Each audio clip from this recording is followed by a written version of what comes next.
Oke, saya bacakan di sini. Kita kutip dari halaman Fakta Kini ya. Fakta Kini, www.faktakini.info. Aliansi Ulama Madura kecam fitnah keji terhadap habaib. Ini beredar. Sebetulnya video ini sudah dibuat pada tanggal Jumat ya. Hari Jumat tanggal 24 Mei kemarin. Assalamualaikum warahmatullahi wabarakatuh. Sehubungan dengan beredarnya sejumlah tulisan di media sosial yang mempermasalahkan keaslian nasab para habaib, khususnya para sadah dari jalur Al-Ba'alawi sebagai keturunan baginda Nabi, maka kami para ulama dan tokoh Madura menyampaikan beberapa hal sebagai berikut. Pertama, kami ulama dan tokoh Madura sejak dahulu diajari dan dididik oleh para guru dan sesepuh harus senantiasa menghormati serta mengagungkan para sadah dan habaib dzurriyyah baginda Nabi besar Muhammad sallallahu alaihi wasallam, baik dari keturunan Sayyidina Hasan atau Sayyidina Husain melalui jalur ayah ataupun ibu. Dua, kami sangat memuliakan para sahabat baginda Nabi dan segala sesuatu yang berhubungan dengan kemuliaan baginda Nabi Muhammad sallallahu alaihi wasallam. Tiga, kami masyarakat Madura bisa mengenal dan mengetahui serta mengamalkan agama Islam secara benar melalui tetesan barakah perjuangan dakwah para sadah dan para habaib keturunan baginda Nabi besar Muhammad sallallahu alaihi wasallam, khususnya yang berada di Makkah ataupun di daerah Yaman. Keempat, kami masyarakat Madura senantiasa berpegang teguh dengan masyrab cara pandang para guru dan sesepuh Madura rahimahumullah, serta berlepas diri dari segala fitnah dan tuduhan keji kepada para sadah dan para habaib dzurriyyah baginda Nabi besar Muhammad sallallahu alaihi wasallam yang saat ini sedang beredar luas di medsos. Mohon dimaklumi. Wassalamualaikum warahmatullahi. Nah, terkait pernyataan yang disampaikan oleh yang mengatakan Aliansi Ulama Madura tersebut, ini saya kan masuk pada poin keempat yang menyatakan bahwa Kiai Haji Imaduddin itu dianggap sudah memfitnah dan juga menuduh. Jadi adanya polemik nasab ini akibat dari sebuah fitnah dan juga tuduhan yang sangat keji. Itu yang disampaikan dalam poin keempat. Terkait poin-poin yang 1, kedua, dan 3, okelah kita sepakat akan hal itu. Tetapi untuk poin keempat ini, saya pikir beliau-beliau ini sudah mengatasnamakan ulama Madura, mengatasnamakan ulama, apalagi juga mengatasnamakan ulama Madura. Tetapi kok kita lihat bahwa kayaknya tidak masuk dalam kajian-kajian Kiai Imaduddin, sehingga kita pikir beliau-beliau ini tidak masuk pada substansi, tidak ngerti akar masalahnya di mana dan poin permasalahannya itu apa. Lantas kemudian langsung bikin pernyataan yang menyudutkan Kiai Haji Imaduddin dengan mengatakan fitnah dan tuduhan keji. Hingga hal seperti ini ya cukup memalukan karena mengatasnamakan ulama Madura.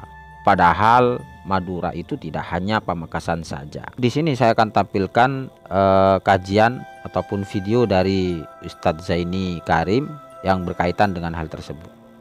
Apakah benar ini relevan untuk menyerang Kiai Haji Imad? Maka Kiai Haji Imad menjelaskan bagaimana kronologis tentang perkitaban itu, abad keempat, abad kelima, bahkan abad ketiga, terus sampai abad ke-6, ke-7, ke-8 memang tidak pernah ada menyebut nama Ubaidillah, bukan Abdullah ya, Ubaidillah. Nah, begitu. Ya itu seperti yang kita lihat, memang tidak ada nama Ubaidillah. Artinya ketidakadaan ini bukan hanya karena Kiai Imad tidak menemukan, tapi karena memang tidak ada. Itu yang harus diingatkan ya. Jadi kaidah ini sudah tidak cocok untuk menyerang Kiai Imad. Kenapa? Karena bukan karena Kiai Haji Imad tidak menemukan sehingga disebut tidak ada, tapi karena memang tidak ada. Itu yang pertama ya. Jadi adamul wujdan itu sudah tidak berlaku. Lalu bagaimana untuk membuktikan bahwa adamul wijdan itu tidak berlaku, di bagian bawahnya Kiai Haji Imad menyampaikan ada dua ungkapan, al ilmu bi adamid dalil, ya.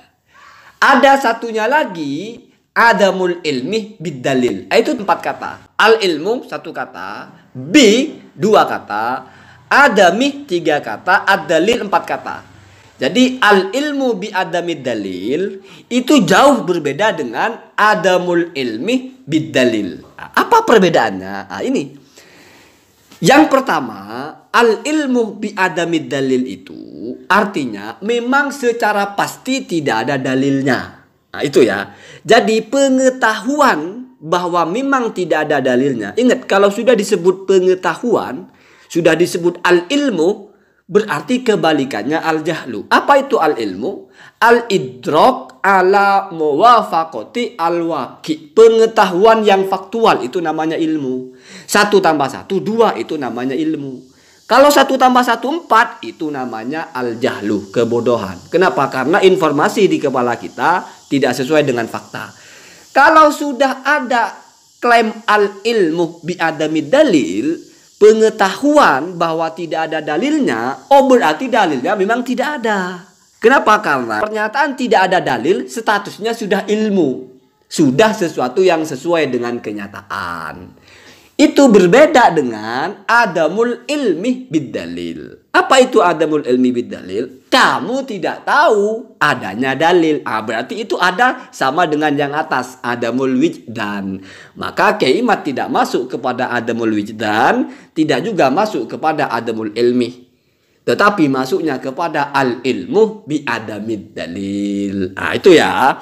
Kenapa? Karena Kiai Imad mampu membuktikan ketidakadaannya itu bukan hanya sebatas tidak tahu, tetapi memang menunjukkan bahwa tidak ada. Ada ucapan Imam As-Suyuti ketika berdebat tentang maulid kalau tidak salah. Ada Ibnu Hajj kalau tidak salah ya, dari mazhab Hanafi apa Maliki, itu mengatakan tidak pernah ada dalilnya maulid Nabi. Lalu jawaban Imam As-Suyuti itu adamul ilmi bisyai'i, ketidaktahuan seseorang tentang sesuatu, ya, la yalzamu minhu, maka tidak otomatis pasti terjadi atas ketidaktahuan dia itu. Apa itu yang pasti terjadi? Adamu wujudihi, bahwa sesuatu itu tidak ada. Itu kan berarti sama dengan yang adamul wujudan itu. Artinya kalau hanya karena kamu tidak tahu, bukan berarti itu tidak ada. Beda ceritanya dengan al ilmu bi adami dalil. Artinya memang sudah secara keilmuan, itu kalau bahasa kita ya, secara kenyataan memang tidak ada dalilnya. Maka itu ya jelas memang berarti tidak ada. Begitu ya. Ini yang paling menarik dari tulisan Kiai Imad di bagian awal-awalnya saja. Kalau selanjutnya tentang qadhaf sudah saya sering jelaskan itu. Qadhaf itu ya, mungkin saya tambahkan sedikit. Pada dasarnya adalah menuduh orang berzina. Itu qadhaf namanya. Berkaitan dengan anak atau tidak. Jadi kamu menuduh kamu berzina. Itu qadhaf. Kalau kamu tidak mampu melahirkan buktinya. Apa itu buktinya? Ada 4 orang yang musyahadah menyaksikan perzinahan itu secara bersamaan. Jadi 4 orang harus melihat orang itu berzina. Dan bukan hanya bertindih, tapi masuk itu barang itu masuk ke lubangnya. Itu harus disaksikan 4 orang itu. Itu namanya berzina. Nah, kalau kamu mengatakan antazanin atau kamu berzina tanpa mampu melahirkan bukti atau saksi 4 orang, maka kamu qadhaf. Tidak bicara anak perempuan ini punya anak atau tidak. Itu namanya qadhaf. Itu ada hadnya, dicambuk juga ya.